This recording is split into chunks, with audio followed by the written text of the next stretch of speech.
Assalamualaikum warahmatullahi wabarakatuh. Halo, selamat datang kembali di channel YouTube Rizka Aprilia. Nah, di video kali ini saya akan membahas tentang jenis putusan akhir dari peradilan pidana. Mau lihat penjelasannya? Yuk, lihat video setelah ini. Selanjutnya, jenis putusan akhir. Jenis putusan akhir itu ada 3.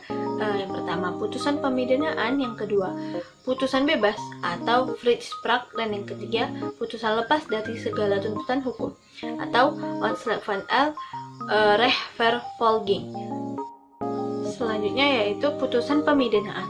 Putusan pemidanaan diatur di dalam pasal 194 ayat 1 Kitab Undang-Undang Hukum Acara Pidana yang berbunyi, jika pengadilan berpendapat bahwa terdakwa bersalah melakukan tindak pidana yang didakwakan kepadanya, maka pengadilan menjatuhkan pidana.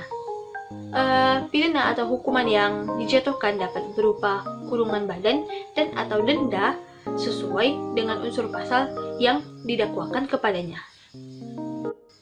Selanjutnya yaitu putusan bebas atau vrijspraak.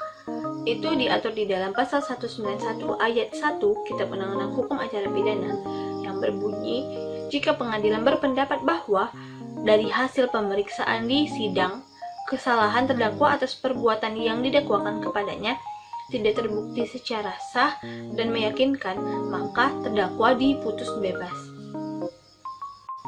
Selanjutnya itu putusan lepas dari segala tuntutan hukum atau ontslag van rechtvervolging.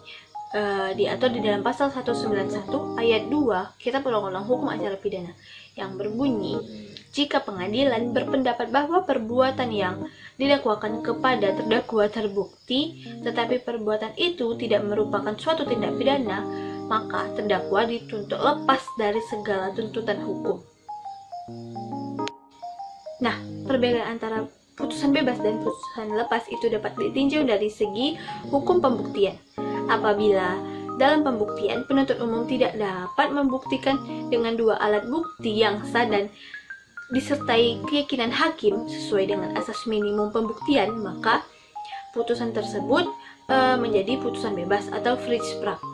Sedangkan apabila tuntutan hukum atas perbuatan yang dilakukan terdakwa dalam surat dakwaan menurut umum telah terbukti secara sah dan meyakinkan menurut hukum, akan tetapi terdakwa tidak dapat dijatuhi pidana karena perbuatan tersebut bukan merupakan tindak pidana, maka putusan tersebut menjadi putusan lepas dari segala tuntutan hukum atau ontslag van rechtvervolging.